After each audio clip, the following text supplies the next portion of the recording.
Computer books, they're not really something that we think about much these days.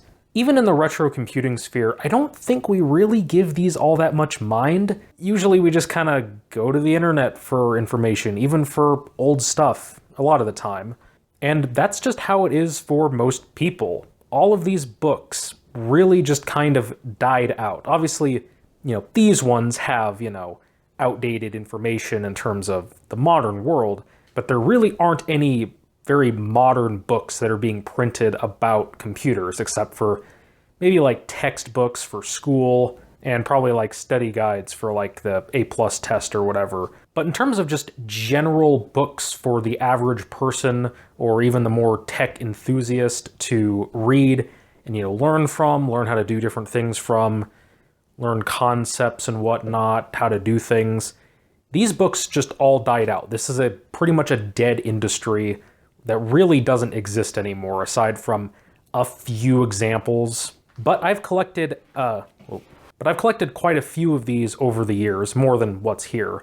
And I've always wanted to show them off because, again, this isn't really much of a thing these days. And also, I just think some of these are really neat and definitely worth looking into. Now, I've never done a collection video before of anything. And my reasoning is that I just kind of feel like it just always feels like bragging to me. It feels a little awkward to me. With that said, I might still do one on my graphics card collection because I do have some interesting and obscure kind of ones that, maybe I could make it into an interesting enough collection video. But that would probably be the extent of it in this video. The reason I don't really feel bad about doing it for this video is because these things are worthless. I don't think I've paid more than a single dollar for any individual book that I have. And I'm not exaggerating with that. I don't think I've spent more than $1 ever on one of these books. Usually more like 50 cents to even 25 cents per book. People do not care about these at all. And to most people, I can't really blame them for thinking this way because, well, to them it's all outdated information. You could just go on the internet, except, sometimes having an actual book to flip through can be quite helpful, and not all the information from books like this really made it online. So I do think they hold some historical value, and they're definitely worth looking into. As for how I got my books, I got probably half of them from the thrift store, and the other half I got from my library's bookstore. They have like a little store that they kind of just sell off books that they know would never circulate, and they just sell them through there. That's probably how I got about the other half. Most of these I got probably about 5 or 6 years ago. There was a really good period of time where these were popping up all the time. I'd say for the past like 3 or 4 years, there really haven't been all that many. In fact, I've only bought one probably in the last couple of years. I don't know what happened there. I think people just kind of dumped like all of these kinds of books about 5 or 10 years ago, and that was kind of it. But I've done enough introduction rambling. Let's get into the collection. Now, I've broken this down by decade. So if you want to skip to a particular decade, you just click the timestamp in the description. And let's get right into this. All right, starting off with the 70s. And this one is kind of cheating. I really just wanted to have a 70s section. I only have one book from the 70s, and it's really not even a computer book. But it is an electronics book, so we're going to throw it in here anyways. This is the Encyclopedia of Electronic Circuits. And this has this plastic, very shiny book cover, so I apologize for that. And if you're wondering, the lighting is focused more for the book rather than like my arm. So there's going to be a lot of shadow, but it doesn't matter. We're here for the books, not my arms. I could have swore that I had more of these from the 70s, but I looked through them, and it turns out a lot of them are revised versions of books from the 70s that were published in the 80s. So I'm putting those in the 80s section. I felt it was more fair that way. But yeah, this is this is the Encyclopedia of Electronic Circuits. See back here, the authors. And now I should preface this. I've read barely any of these books. I have barely looked through any of these. I'm not that big of a reader. I'm going to be honest. I just buy them because I think they're neat. And I really like the covers on some of them. But there definitely are some that I probably will use more in the future, just because they have actual like helpful, useful information in there. Now, this book, unfortunately, the binding is really falling apart, and there's sections that are just falling completely out. But what I think is interesting is whoever had this book before actually was using it.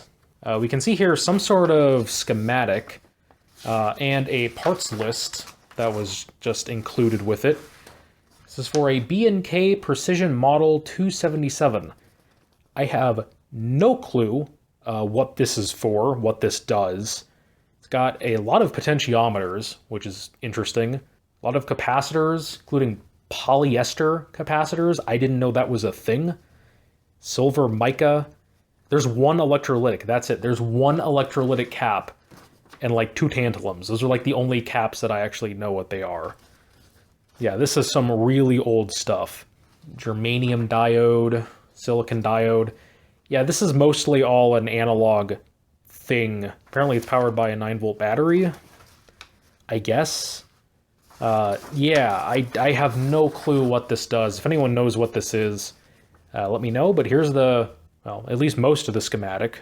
I feel like there is some of this that's cut off, but yeah. There's the schematic if you want to try to figure out what this does. It's something. I'm not good with analog stuff, really. Maybe it's radio related. But yeah, this is really outside of my realm of expertise because this is published in 1975. Yeah, this is a 1975 electronics book, and yeah, the binding on this one is really sad. I gotta be really careful with this. Yeah, I'll just take a quick look through some stuff. Oh, there's just stuff through this. Wait, just nutritional information, serving size 1 ounce. What is this for? Solar nutritionals. I'm guessing this is some sort of supplement. I guess you add it to milk. I don't know. Oh, allow permitter to kick. Petty, allow me per. I have no idea what that means. But yeah, this is, I imagine a lot of old radio guys probably had this book or books like this, you know, learn how to build different radio circuits and whatnot. Oh, there's more stuff in here. Your firm name here. A sample address. Label number 74. Pressure sensitive. Simply peel and stick. Does it have any sticky left? No, it very much does not. That is very dried out. New England Business Service Incorporated, Townsend, Massachusetts. Interesting. I wonder what that's for. That business is probably long gone. And this looks like another parts list. Oh wait, this is in Spanish. I didn't even notice this. Yeah, this is in Spanish. I'm not going to pretend like I know how to read any of that, because I don't. If anyone wants to translate that, go ahead. Knock yourself out. Oh, there's another little schematic thing on the back. Yeah, this is interesting. Some of these books just have like people's notes and stuff in them, and I find them almost as fascinating as the book. Just like trying to piece together like what the previous person was doing with these books, I think is really fascinating. Something about an oscillator, sonar. Who knows? Yeah, I think we should probably move on to the next book before this one falls apart anymore.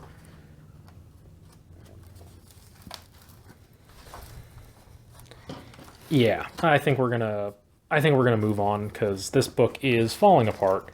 So let's go ahead and move on to the 80s. All right, the 80s. Figured we'd start off with the book that I had in the intro there.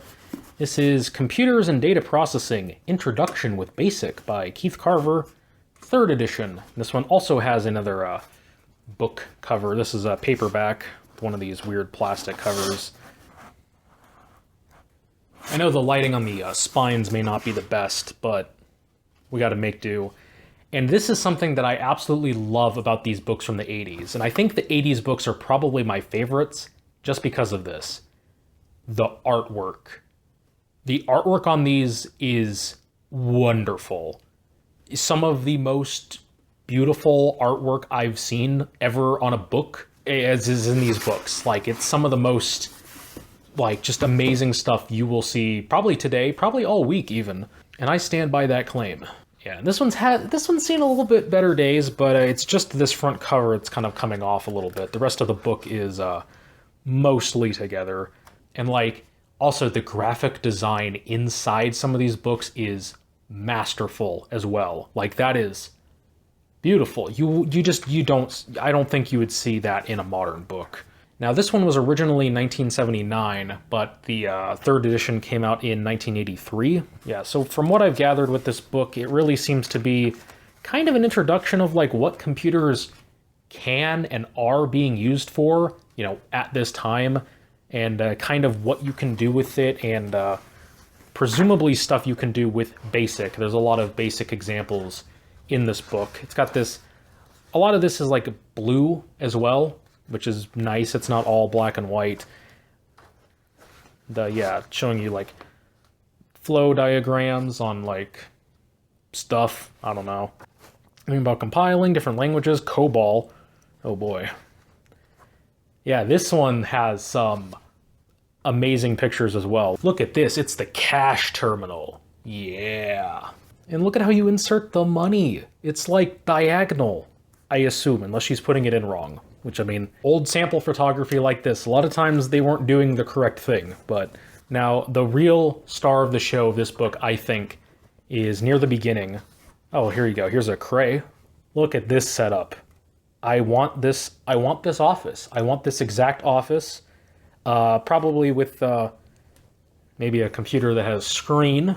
I mean, you know, I'd like a screen, probably. Yeah, I like the desk. I want a desk that looks like this. Some sort of terminal. Yeah, there's so many pictures in these books that it's really hard to really show all these off without the video being incredibly long. Computer use in engineering. Here's a TRS 80 model. I don't know. It's like a model 3 or 4. I'm not that well versed in TRS 80 stuff, but I know it's like a model 3 or 4. There's also like questions here, which maybe this was used as a textbook in some capacity. I don't really know. But the absolute star of the show, I think, is this full color section right near the beginning. Behold. Probably the most genuine vaporwave image I've ever seen. This is 1983. This isn't some person's interpretation of what the 80s were and computer graphics. No, this is genuine. And it just looks this vaporwave. This is beautiful. I would actually blow this up and like hang this on my wall. I love this so much. We got music being made on a computer. Whoa. Control room of an automated plant. What plant? I don't know. CAD at Ford Motor Company. Computers in manufacturing. And microprocessor controlled robot welders at GM's Lordstown, Ohio plant.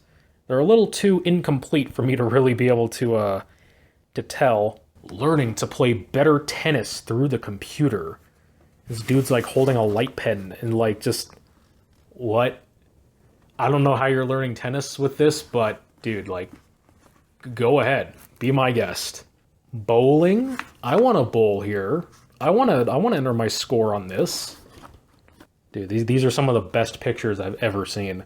Transistorized bionic arm. Yeah, because transistors were still kind of a marketable thing at this point. I mean, it was like only 10-ish years removed from transistors really starting to take off, so yeah. This is also another amazing office. Like, I want this entire setup. Like, look at this printer. Like, what even is this? Why is it vertical? I don't know. It's neat. I want it. Look at this weird phone with like a headset and like no number pads. It's like dials or something. I don't know. It's also mysterious and wonderful. I want an Apple II in my very 70s wooden kitchen. I mean, I have a 70s kind of wooden kitchen, but still, I want it even more 70s. Apple II, I mean, just a lot of Apple IIs. I mean, that was kind of the hot computer that I think everyone kind of knew about at the time. At the supermarket. It's an Albertsons. The Automatic Banking Center. At the stock market. We need to move on. But yeah, this is one of my favorite books, just purely because of those images. That's wonderful. Moving on to the most recent book that I got. I actually only got this like 2 weeks ago. After like a couple of years of not really finding any interesting books, I found this one. Data Structures and Algorithms. Again with a very lovely cover. I mean, this is choice. Just wonderful. Like, look at that. Look at that. Another thing about this book is I really love the way that, this happens on a lot of older books, but the way the edges fade to brown, it adds this just wonderful, like, just touch to each page. It just makes the pages look more interesting. Now, this was originally printed in 1983, but this is the 1987 corrected version, I guess. Bell Telephone Laboratories. Bell Labs book. Oh, that's wonderful. They probably talk about Unix in here, I'm guessing. Right there. I swear I did not script that or plan that. There's just Unix. There's my Unix mention. That's all I wanted to see. But yeah, this is all about algorithms and the data structures and stuff that I hopelessly will never understand. Just, yeah. Just a lot of stuff in here. Yeah, I really don't have much to say about this other than I think it's neat that it's a Bell Labs book. And I really like the cover. That's all I have to say on this book. Data Processing for Business, 3rd edition. This is I have no clue what this cover is, other than it looks like it's a screenshot of a CRT. What this is even displaying, no clue. This could be from a video game or this could be some abstract art. I have no idea. It's beautiful though. And it's like, this is like the same thing on the back, almost. Yeah, I have no idea. Again, this is another thing that you could blow up and like hang on a wall and people would just genuinely think this is like a work of art. Probably some modern art people would freak out about this, I guess, maybe, I don't know. Now here's something interesting that I'm not gonna really show much of it because I don't really know how much personal stuff is in here. This is a letter that was postmarked July 21st, 1970 something. I don't know if you can really read it. I think it says 1971, I don't really know. But apparently it's the Air Force Postal Service. And the entire letter is in Spanish. I don't know why this is in here. I really don't know why. I don't know why that's in here because this is a book from like 1981 is this edition. Apparently there was a 73 and a 77 edition. Also, again, can I get a quilt like this or a rug that's like this? This is wonderful. This is beautiful. I need this. This one I don't think has a ton of interesting stuff other than these amazing like chapter pieces. Like, dude, can I at least wallpapers? Maybe I could scan some of these in, make them into wallpapers. That's just, wow. I don't think this one really has pictures or too much in here. I guess there is some illustrations. But total user hardware expenditures by industry in the billions of dollars. There's a breakdown for you. Yeah. This one doesn't really have a whole lot of super interesting stuff, I don't think. There's the ENIAC. Trends in data processing. What are the trends? I don't know. We got mechanical computers. Yeah, just kind of going through the history of it. I really got to speed this up because there's definitely more interesting books that I think are worth looking at. Yeah. Ah, what is this? Central Data, I think is what the brand name on this thing. I don't think it's a mini computer. I mean, it might be. Here we go. IBM 5496 data recorder. Neat. I love it when everything was just a desk. Everything was a desk because it was so big. It's like you might as well, you know, build it into a desk. Give the people that's buying this at least some furniture with it. Like the medium-sized computer, a large-sized computer. I don't know why they're not calling this a mini computer. I mean, I guess it's not technically a mini computer. I think to be a mini computer, it has to be all one complete unit. That's roughly the size of a refrigerator, but you know, that's definitely a full-size, like, mainframe type of deal. Small computer system. Okay, oh, here we go. There's mini computer. Is that a PDP? Oh no, it's an HP. HP 2000 data system. Don't know anything about that. Here we go. Here's the microcomputer. There's the ones that we really know and care about. This is a TRS-80. Probably at a Radio Shack. Actually, no, I don't think that is a Radio Shack. This is something else, but still. The TRS-80 being used in the wild.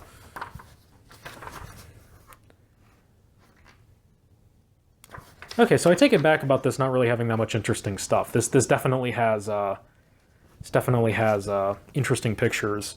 Magnetic ink characters. I love that to this day, Czechs still use this exact same, like, lettering and numbering style. Amazing. I love it. This really does seem kind of to cover the same sort of things we saw in that other book. Really kind of going over some of the basic kind of stuff, but yeah. I can't get over these like chapter transition things. Wonderful. Disadvantages. Costs may be higher for the interactive program than for the batch program. CPU time must be available for all users on the system in a time-sharing arrangement. Yeah, this is when, like, you had to actually consider about, like, that kind of thing and, like, not wasting CPU cycles because other people needed to use the computer at the same time. GEHD A+. All right, we got to move on. We're spending too much time on this. Basic computer programs for the home. This is actually the only book like this that I have.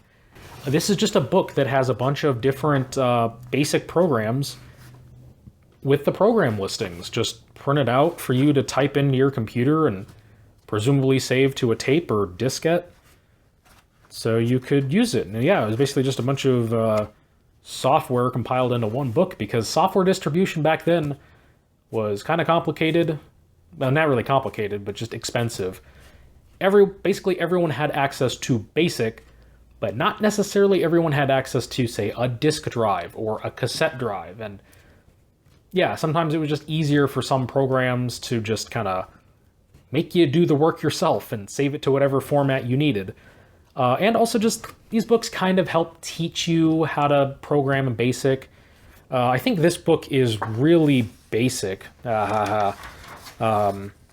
And I think most of the programs in here are all text-based. That way it would be compatible with the most amount of systems. But this is 1980. And I think these books were pretty popular during the time. Certainly a lot of magazines, computing magazines, had these types of program listings and whatnot for you to mess around with, type out, and see how we go. And we can see here the different varieties of these. You got home financial programs, automobile-related programs like the gas usage consumption, basic version and extended version, automobile comparisons, trip planning, recipe conversion, meal planning, freezer inventory, TV scheduling, basic and advanced version, Christmas cards, music collection, coin collections, miscellaneous programs for the home, conversion, tutorial, recreational, hobbyist diaries. Yeah, there's a lot of different things in this book. I think the most well-known of these kinds of books was the 100 Basic Computer Games. I think that's the one that most people remember or kind of talk about. That had it was basically just all games that you could, you know, run on your computer. This is more most of this is a little bit more boring kinds of stuff. You know, you'd probably use this as an excuse to try to convince your parents to buy a, I don't know, a VIC-20 or something, maybe a TRS-80 You're like, Mom, look at all this stuff you can do with the computer for the house. And realistically, you just wanted to, I don't know, play Zork or something. I mean, I don't think there was pretty sure it was not a basic version of Zork, but you know what I mean. You just wanted a computer. You're probably getting this to convince your parents, like, hey, look at all this stuff you can do that you will definitely use. Price is $13.95. Not sure what that would be in today's money. Probably like $30. Not the cheapest, but I mean, you consider the amount of value you got. I mean, look at all those programs that you got in there. Cover on this one's not quite as interesting, but I do think it's definitely still neat. I love the pleasing use of brown, gray, and yellow. Wonderful, tasty. Getting into a little bit of the later 80s, we got Introduction to Turbo Pascal. And we can see we had 16 valve 4-cylinder turbo. So dual cam. It's got fuel injection. It's got whatever this is. Is that supposed to be the turbo? I don't know. The way these spark plug leads are going kind of infuriates me. This one it goes off into nothingness. Anyways, this is the Introduction to Turbo Pascal. I really don't know much about Pascal other than it was a programming language. This one's copyright 1985. And yeah, there's really nothing interesting in this book. If there's people out there that know Pascal still, probably, I guess, an interesting book, maybe. I really like this header font. It's a beautiful font. I want to know what font that is because I want to use it. But yeah, it's Pascal. But yeah, this is it's Pascal stuff. I know nothing about Pascal, and I'm not even going to pretend to. This goes way over my head. I mean, the cover's interesting. I mean, I'll give them an A for the cover at least, other than, you know, some of the weirdness going on here. But yeah. And finally, the last book of the 80s that I have. It's also Turbo Pascal, but it's Turbo Pascal Express. It includes 2 discs, which we will see in just a second. But I have to talk about this cover. This is like a 5 1/4 inch. Actually, it's probably closer to an 8 inch, given its size. Somewhere in between there. It was a floppy disk, and coming out of the hole is a M10000 Streamliner. This is like an M10005. It was like used on the Union Pacific. Could be a 10006, but yeah, it looks like a 10005 or 10006. All right, I'm a bit of a train foamer. Okay, it's a neat Streamliner, late 30s, early 40s. It's neat. I love that for both of the Turbo Pascal books, we needed to include something with engines. I don't think these were turbocharged. I could be wrong, but I don't think they were turbocharged. I think they were naturally aspirated, just diesel. This is 1987, and again, I really don't think there's much interesting in here. They use this a lot. They're getting their money's worth out of whatever artist they had to, let's be honest, probably trace a picture, but yeah, this is boring, but the cover's neat. Look at this. Brady knows programming. Look at all these wonderful covers that you could have. The Room. Just a bunch of stuff just stuck to a poor 5150. Or I guess it's an XT. Whatever. And look, here's the author. If there's any guy that I want to be learning Turbo Pascal from, it's this dude. This is peak generic 80s dude. And 2 diskettes. Yeah, so a lot of these books contain like floppy disks, and this one has never been opened. And I kind of feel bad to open it. Someone tried to, and then they gave up. I would feel kind of bad opening this, gonna be honest. But unfortunately, archive.org is down right now. But if anyone knows if these have been archived anywhere, let me know. If any of the discs in these books have not been archived that you know of and that you can find, let me know, because I will try to do my best to make backups of these, just so they're not lost to time. Hopefully some of these still read, but yeah, I'm going to keep this sealed for the time being, because I don't really want to rip it any more than it is, but yeah, it's neat. And yeah, that's the end of the 80s. All right, starting off with the 90s. We get a lot more of these sort of beginner level books, like you know, for like the person who's not at all interested in computers or is just trying to learn how to use them. Yeah, this is by Reader's Digest, which probably, I don't think it exists really outside of the US, but it's kind of this like monthly publication thing that usually has like stories and other stuff in it. Boomers like it. You go into a boomer's bathroom, you're probably going to see them in the bathroom. And it includes a disc as well. I forgot this one actually had a disc. This one's in the front. It's like glued to the front page. Let's see, this has templates for your projects, clip art photos, and garden design program. Oh, some of this is trademarked to Sierra Online. Interesting. Yeah, this is mostly basic kind of stuff. Ah, that's right, I forgot. This book actually does have some really funny pictures in it, though. They did these, like, weird photoshops where, like, you're holding a folder icon. Like a 16-bit folder icon. Actually, that's not 16-bit. 16 color. That's what I meant. Yeah, this is all really basic entry-level stuff from... I thought this was from, like, mid-90s. But it has the iMac. And it's a good reminder to actually look at when this came out. 2000? This is 2000. I thought this was the 90s. Oh, no. Well, dang it. It's staying in the 90s section. I don't care. Like, this is clearly very 90s looking still. I don't care. It's in the 90s section. Yeah, it's got the iMac. Like, this is very Windows 95, early 98 era systems. You ever see Microsoft Word in an art gallery? You haven't. Well, it is, clearly.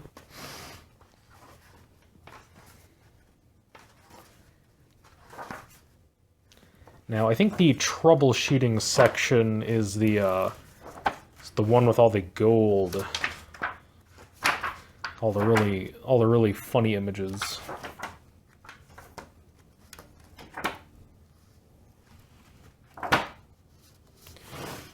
My mouse isn't working.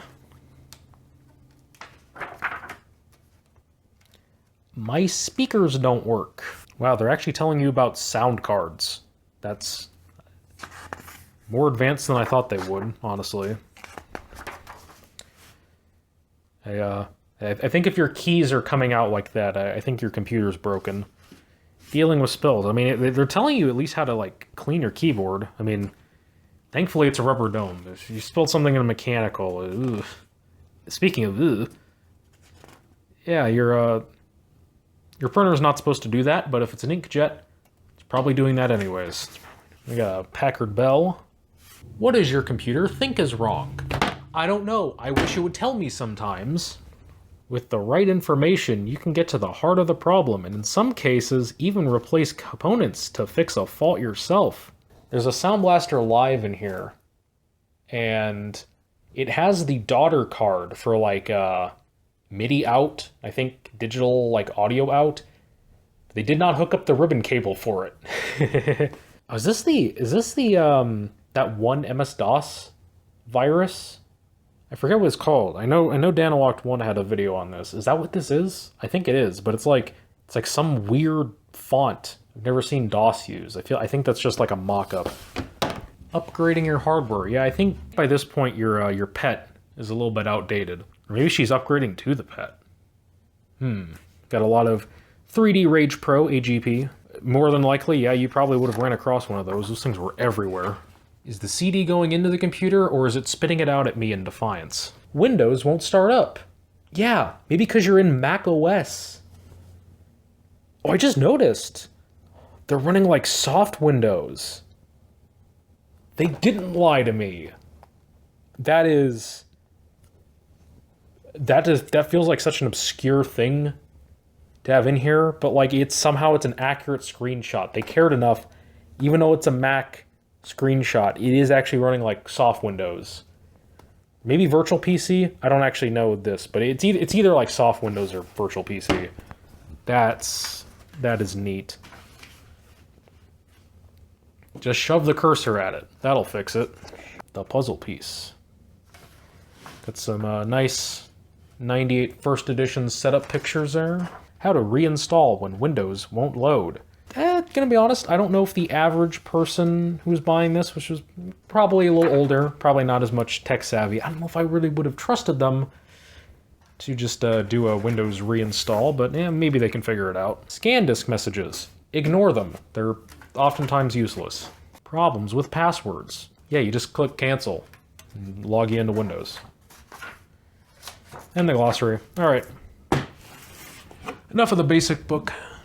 Now for an actually 90s book, and a very interesting one. This is Caught in the Net. This is from 1998. And this is a book about internet addiction. From 98.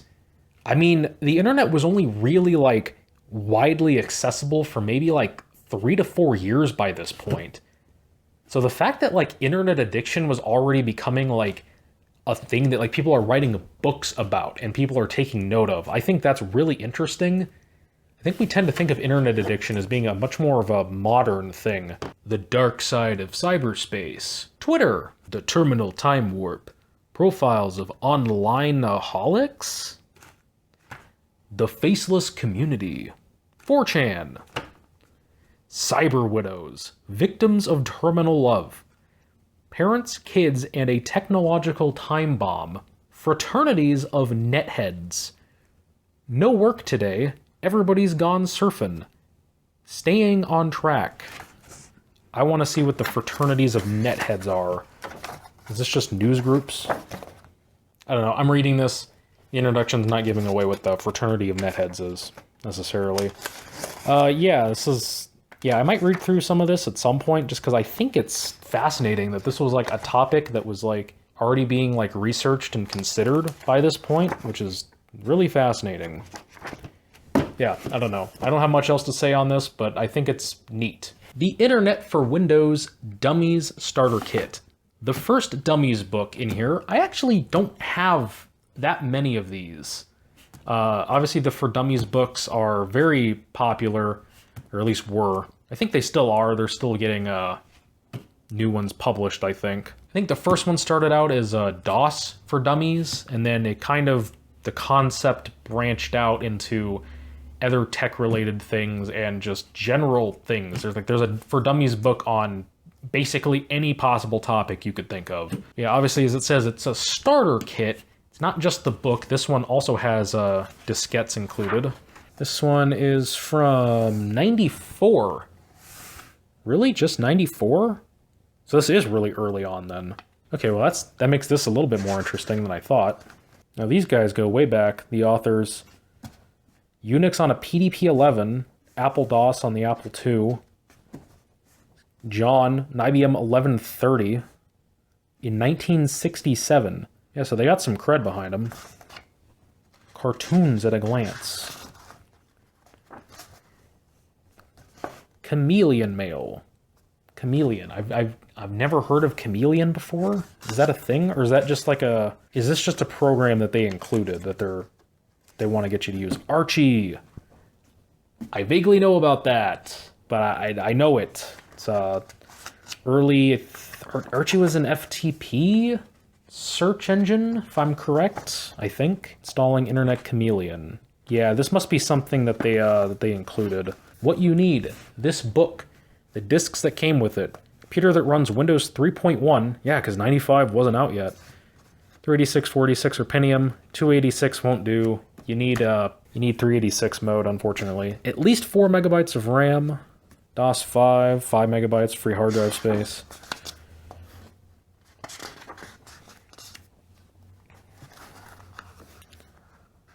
Is Internet Chameleon actually a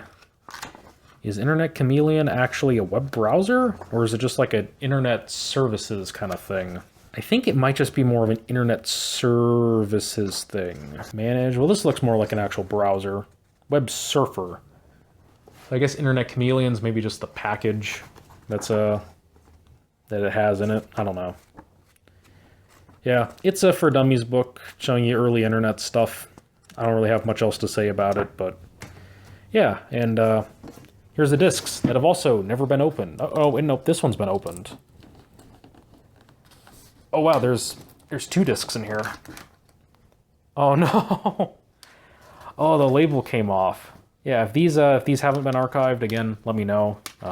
We're just gonna slip that right back in there. We're just gonna slip that right back in the... Oh no, no! Don't open the dust cover. Don't open the dust cover. Get close. Thank you. Yeah, this top one has not been opened. So the license agreement has not been agreed to because that seal's not broken yet.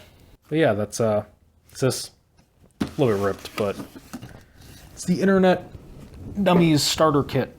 Now this one's a real chonker. Using WordPerfect 5.1 Special Edition. All-time WordPerfect bestseller. Yeah, this is okay, I appreciate the graphic design. Let's be honest, this one's going to be a real snooze fest. Dang it, this was 89. I could have sworn this was a 90s book. Well, I guess my idea of breaking this up into sections is not going to be very accurate, because this is the second time I've made a mistake. Dang, I could have swore this was a 90s book. This really looks and feels like a 90s book. Yeah, sorry about that. And this is going to be extremely boring, because, like, who wants to learn how to use a text editor from the late 80s, 90s? That's over 1,000 pages long. Does it get to 1,200? A little bit of it's folded. It gets to 1,200 exactly. Granted, yeah, it's a little bit of this is the index.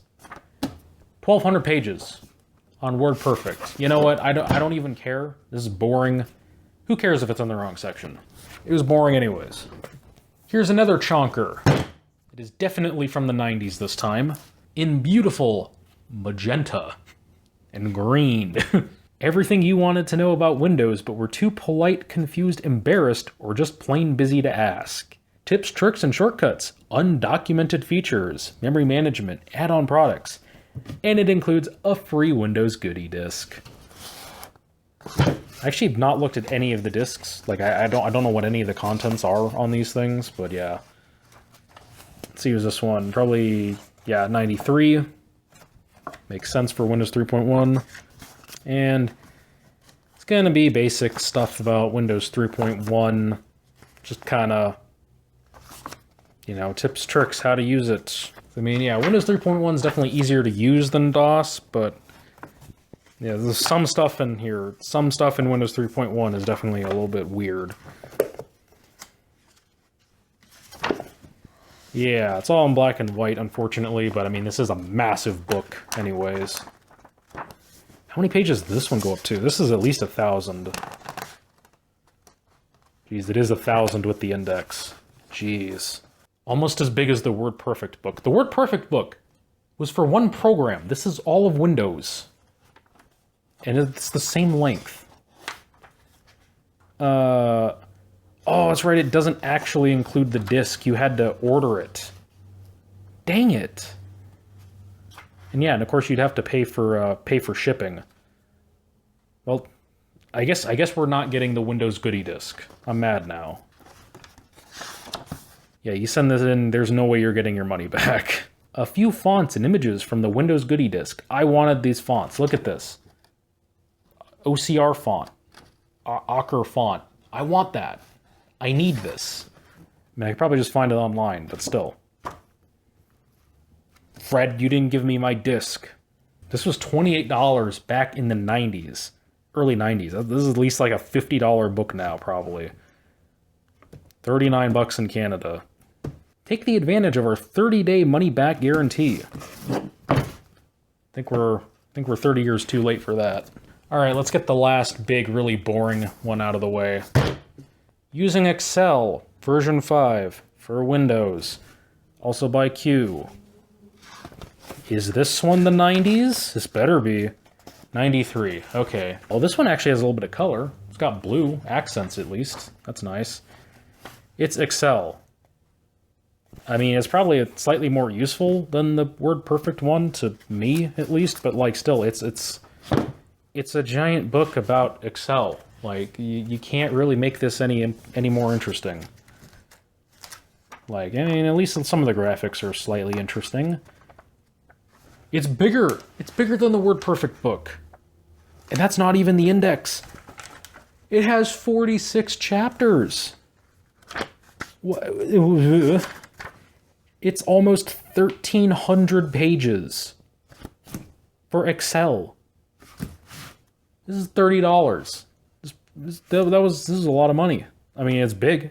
Probably half the cost was going to just the paper. I mean, look at this. This is my hand. These are my fingers.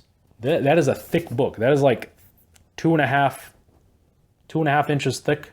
All right, something that's at least a little bit more interesting to retro enthusiasts, because DOS, the complete reference. I mean, this would be helpful to, if you're trying to learn how to use DOS, or you need to know something about DOS.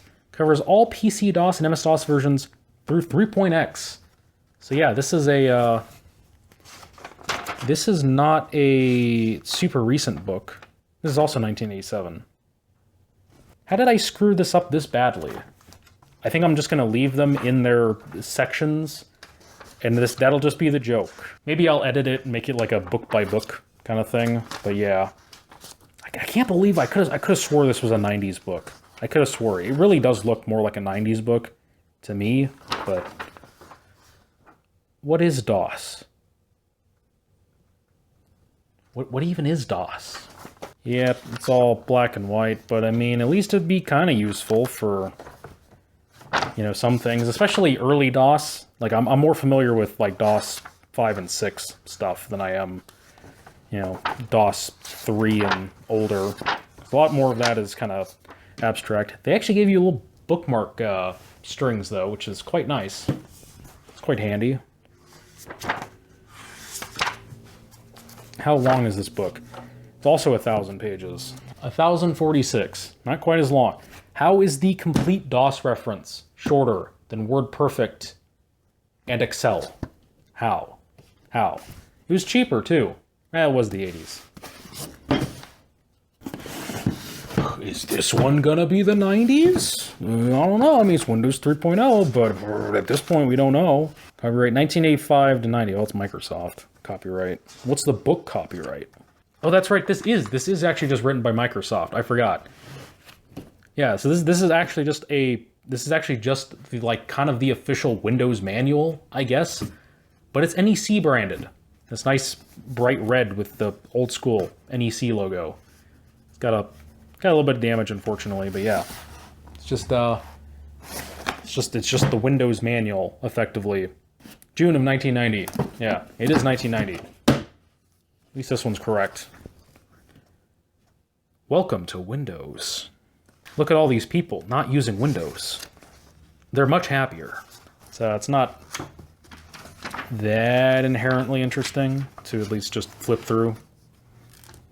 Useful if you're trying to gray pages. Just gray pages. Okay. It'd be useful if you want to learn how to use Windows 3. I mean, I already kind of do. I mean, it shows you how to use like all the built-in programs, which is quite handy. Paintbrush. You attempt to make art. This is probably some of the nicest looking art I've ever seen in Windows 3 Paintbrush.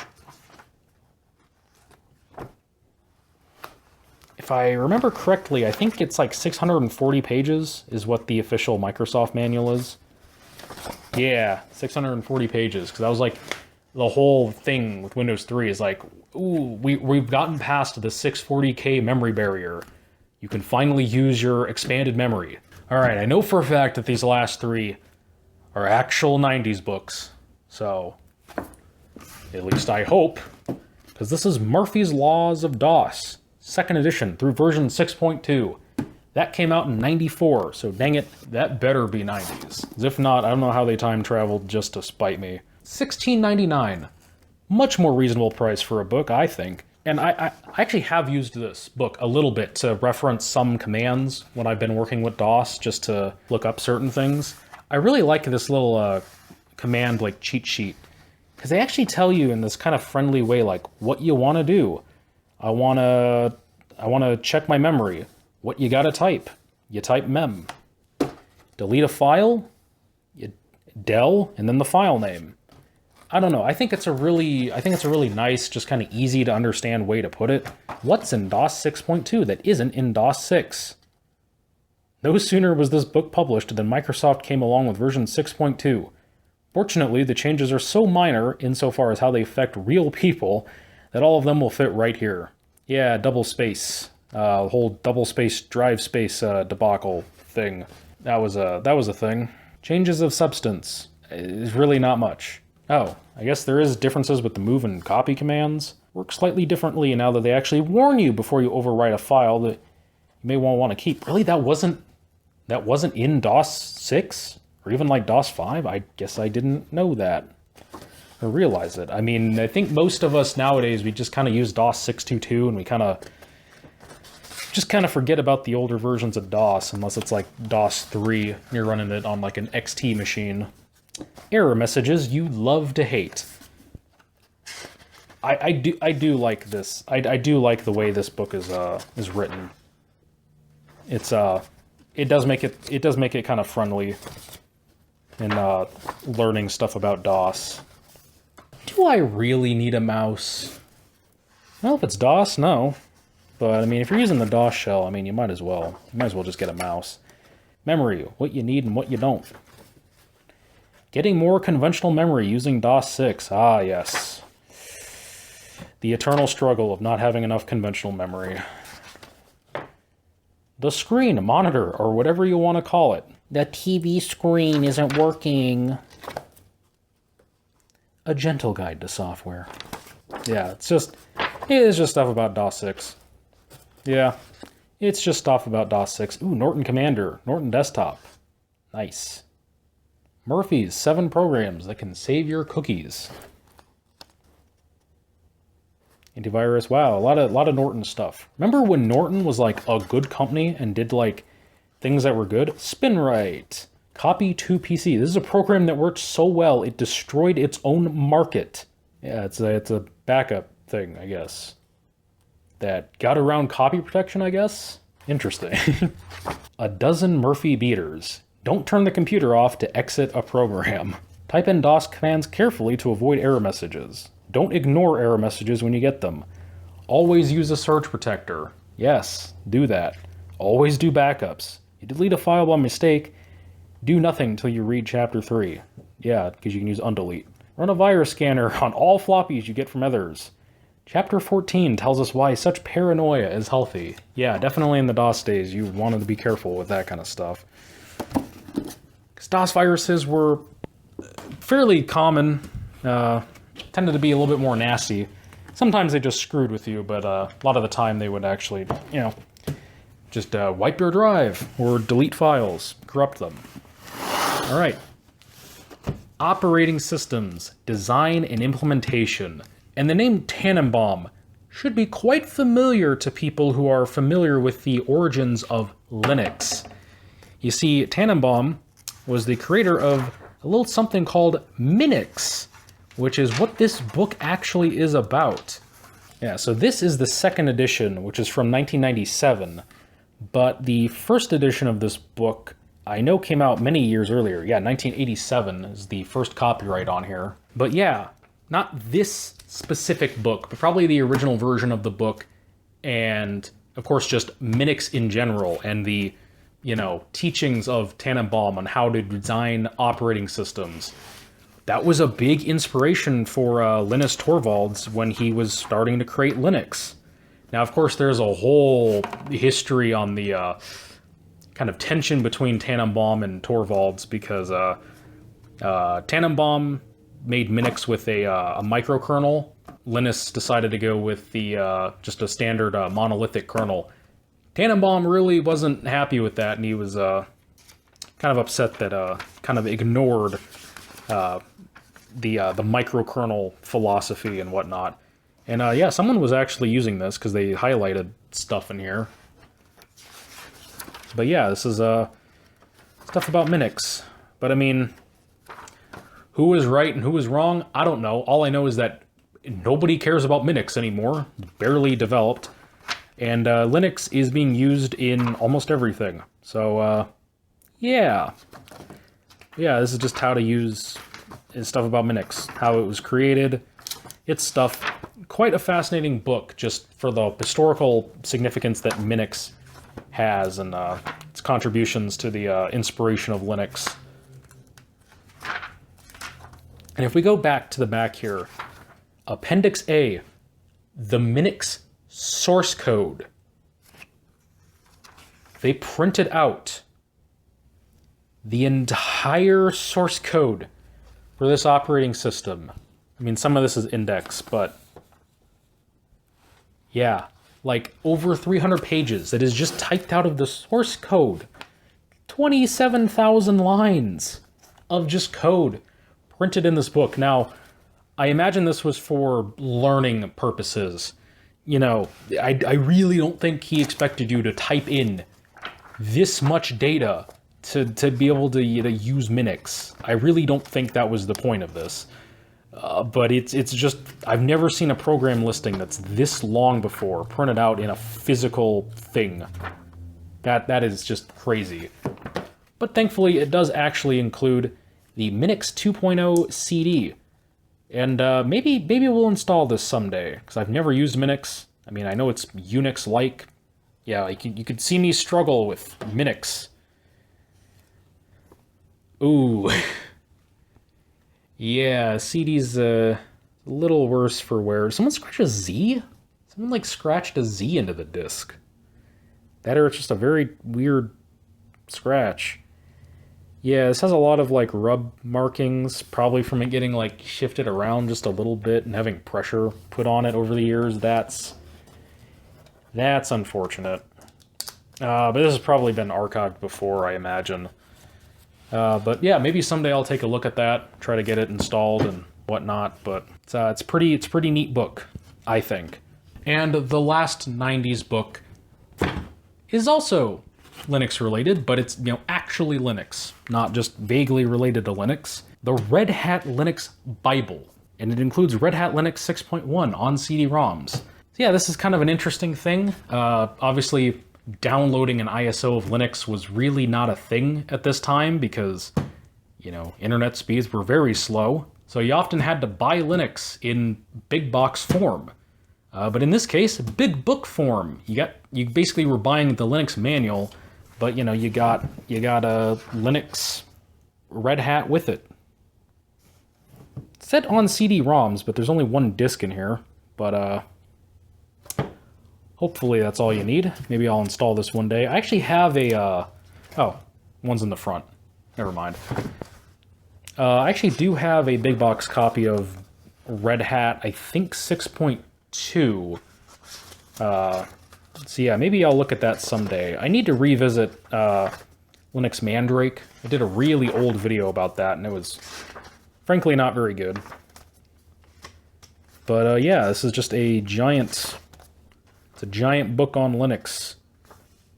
What is Linux? What is Linux? That's what I want to know. What is Linux? Linux was a phenomenon waiting to happen. The computer industry suffered from a rift. People had to choose between the market-driven, inexpensive PC operating systems from Microsoft and the expensive technology-driven systems such as Unix. Red Hat Linux is the most popular commercial distribution of Linux. Red Hat and other commercial distributions such as Caldera Open Linux. I've heard of Open Linux. And yeah, someone who was definitely taking notes in this as well. They highlighted a lot of stuff. Frankly, I think if you're highlighting like over half the text, it's... I don't know how that's helping you at that point, but for info, go to redhat.com. Now owned by IBM, to everyone's dismay. Yep, it's Linux stuff. I use Linux. Use is a bit of a stretch, but I mean, I use it every day. But I am not a Linux power user by any means. Like, look at how big this book is. Free vintage stains. How many pages is this? Oh, it's like 870 with the index. Fun. Look at this. $39.99 US. Oh, I forgot to take a look at when this came out. This is like 98, 99, I think. Yeah, 99. Yeah, pretty neat. This is again another just chonker book. These 100% comprehensive. Yeah, I hope it is for 800 pages. That is massive. Also, the system requirements. Intel 386 or better, 150 megabyte hard drive space, 16 megs of RAM, and a CD drive. It's interesting. Reader level, beginning to advanced. Anyways, that's the end of the 90s section. Let's move on. All right, the 2000s. Starting off with the most recent one from the 2000s I have. Yeah, the A+ study guide. This is from like 2009 because it includes Windows 7 coverage. And yeah, I have thoughts and opinions on CompTIA. Not really the best organization, and it really sucks that this is kind of the metric that every business uses to judge your knowledge. It's just the study guide. This is really boring. Yeah, who cares? Moving on to something actually interesting. Windows Server 2003. Master visually. Set up to success. Visually.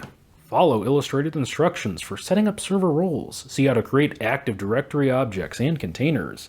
Cover SharePoint services. Wow. Look inside.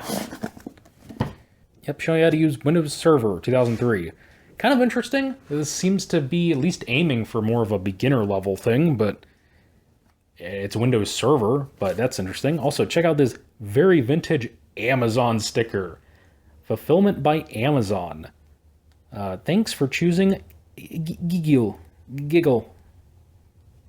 Okay. I don't know what Giggle is.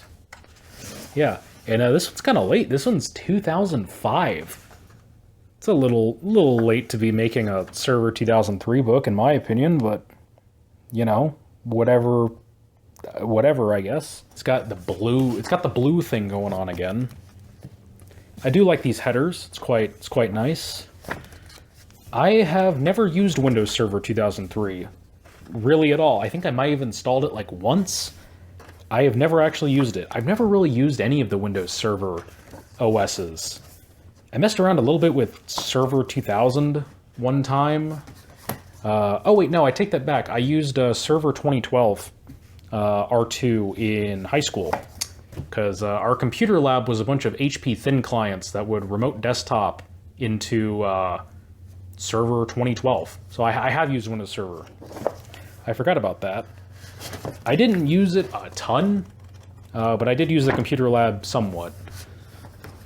Definitely wrote some of my assignments and papers on that. But yeah, it shows you how to use Server 2003.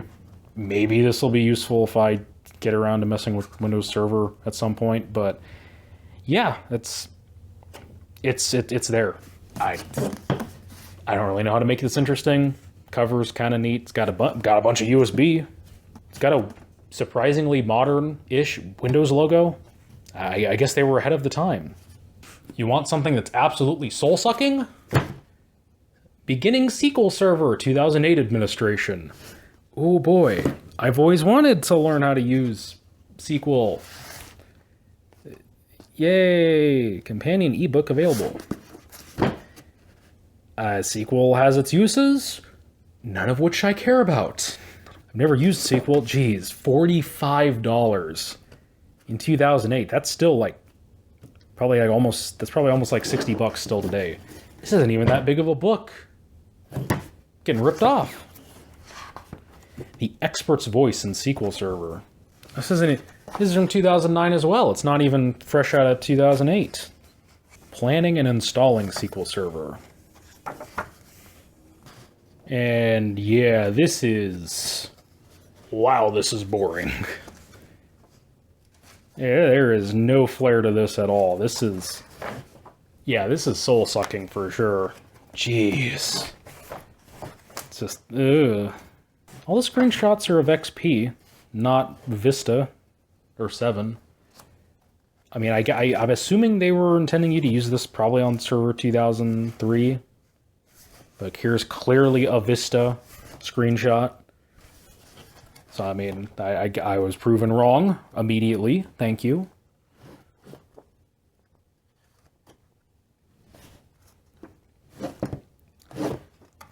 I have nothing to say about this. This is just extremely boring. There you go, a SQL Server. Yay. You want something else that's boring? Microsoft Word, 2007. The entire book for just Word is it's like a weird spiral bound thing. This feels more like it's probably a textbook, maybe, but like I don't know why you'd have a whole class on Microsoft Office Word. I love this cover though. This is an amazing font. I love this. Me like. Well, this is actually dang it, it's copyright 2008 again. They're all like a year late. Come on, guys, get with the game. These pages are yellow. These pages are yellow. There's color! It's color all throughout. Aw. I get color Vista screenshots. It's nice. It'd be nice if it wasn't spiral bound. This is really good print quality. This is actually like really good. This is all full color. Granted, this is the intro. But yeah, I mean all these Vista screenshots are it's color throughout. Okay, at least it's kind of interesting. You know, how to learn Word. 2007. I mean, yeah, it's not exercise. Okay, I think this might have been a textbook. This kind of stuff does kind of look like maybe be some text stuff. I don't know. These headers are nice. It's very 2000s. All right. I'm sorry I was going a little bit hard on this book. This one's actually kind of good. Not so much an interest of the content, more just the interest of the presentation. But hey, I'll take it. A lot better than the sequel book, I'll tell you that. Yeah, I hate spiral-bound books. Oh, because they're just so hard to flip through. I mean, the only benefit they have is that they stay open nicely. That's Word 2007. I don't have any more words for Word, but a nice presentation. It gets an A+ in presentation. Full color for this. How much did this cost? Does this even have a price tag on it? No. That makes me think this is even more likely it's a textbook. This probably cost like $100 at least back then. Networking All-in-One. Desk reference for dummies. 9 books in one. This is 2004, and someone wrote their name in Sharpie on the other side. Oh wow, they're using the XP, like, silver theme. Finally, somebody actually using the superior color. People are gonna get mad about that comment. Intel processors, intended usage. Itanium. If you did use that, nobody did. OS X server, Linux, yada yada, it's networking. I'm not a big fan of networking. It's a little bit annoying. Yeah, these are all in the silver theme. Maybe because it shows up better for a black and white book, but anyways, based. The silver theme will always be better. Base Luna theme, kinda lame. Royale was always better. And they really should have just launched XP with Royale and not shipped the original Luna, because the original Luna looks kinda dumb, gonna be honest. As a kid, I grew up with Royale theme on Media Center 2005 edition, so okay, I'm a little bit biased, but I think it always looked better. Speaking of XP, limited edition Windows XP step by step. This is the official XP book. This is it. This is the XP book. Look at that. It's Microsoft Press. It's limited edition. This is collectible, guys. And judging by how good of a condition this is, I don't think anyone used this. $30 for the official Windows book. It does include practice files, it says, on CD. And of course, it's a very, very Microsoft-looking disc. Of course, making copies of this disc is illegal. Oh no! We're gonna copy the data no one cared about. Practice files, probably just for like learning how to use Explorer, I guess. Maybe Office. The nice thing about this book is it is at least full color. Is this the minimum XP system requirements? Because This contradicts Microsoft's own thing on the box. All the official XP literature says it's a 233 megahertz processor. This says a 133, which isn't technically wrong. You can install XP on a 133. You can install XP on any Pentium. It won't complain, at least in theory. Interesting. I don't know if that was just a typo or if whoever was authoring the book decided to go against the official recommendation. That's interesting. Full color. Working efficiently in Windows XP. Yep, it's how to use XP. Stuff that's new and different. Yeah, it's the Azul. It's got the Azul background. Hey. I do like that it's in full color, and if you can't tell, my voice is really getting shot. But yeah, I think it's neat that this is like the official XP book. I do like that it is in full color. It's like, you know, this is officially sanctioned by Microsoft. Probably written probably a lot of this was written in-house by Microsoft. Common shortcuts in Windows XP. Well, that's it for the 2000s. Let's briefly move on to the 2010s before my voice just totally gives out. All right, the 2010s is, thankfully for my voice, not very big. I think a lot of that has to do with just, by the 2010s, most people were probably just going towards the internet to get their information, not so much caring about actually, trying to buy books about this kind of stuff. This is probably one of the more interesting books in just my entire collection. Google Analytics, the book. This is not something you'd think of as a book. Google Analytics, like, you don't think of, yes, the Google book. But, yeah, and apparently this is a $25 AdWords gift. What is even AdWords? I don't think that exists anymore, but there is a code here. If anyone wants to try to redeem that, if that somehow is redeemable still, knock yourselves out. You can have it. But yeah, this is like going on like Google Analytics and like stuff about Google Analytics. This is 2010. Yeah, 2010 book about Google Analytics. So it's black and white, but yeah, what are analytics? Collecting raw data. They got Chrome screenshots, because of course they do. Yeah, just talking about Google Analytics. It's just interesting. Account dashboards.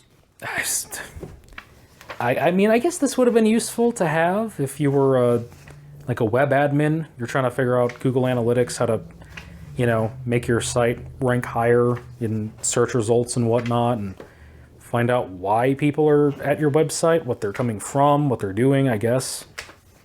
I guess this would be useful to have in like a book. AdWords, keywords, yeah, I guess.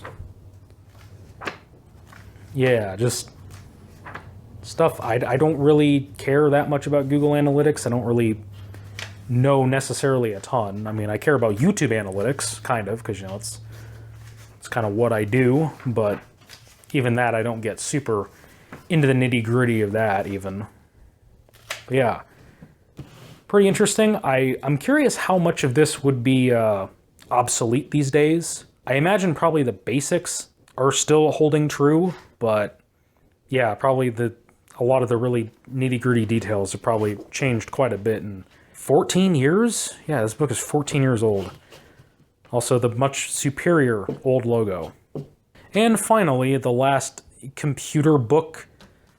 It might be cheating a little bit, but the Steve Jobs book. It's the Steve Jobs book. Of course, I had to put it in here. Now, I haven't actually read this, at least all the way through. I started it like 8 years ago and just never finished it. Yeah, this is 2011. This came out, I think, right after he died. Or it came out like right before he died. I forget. But yeah, I got this far into the book. Yeah, that's it. And I used a Apple Color Style Writer 4000 disc as my bookmark. I'll probably finish it at some point, But yeah, what I did read was interesting. I just kind of got busy with stuff and I just never came back to it. Talking about Pixar, of course. It's really more of a book about, you know, Steve Jobs, of course. This is his, you know, biography, not really necessarily a computer book, necessarily, just vaguely computer related. But yeah, I figured I'd throw it in here because otherwise the Google Analytics book would be really lonely as being the only 2010s book. And yeah, that's it. That's it. That's all the books.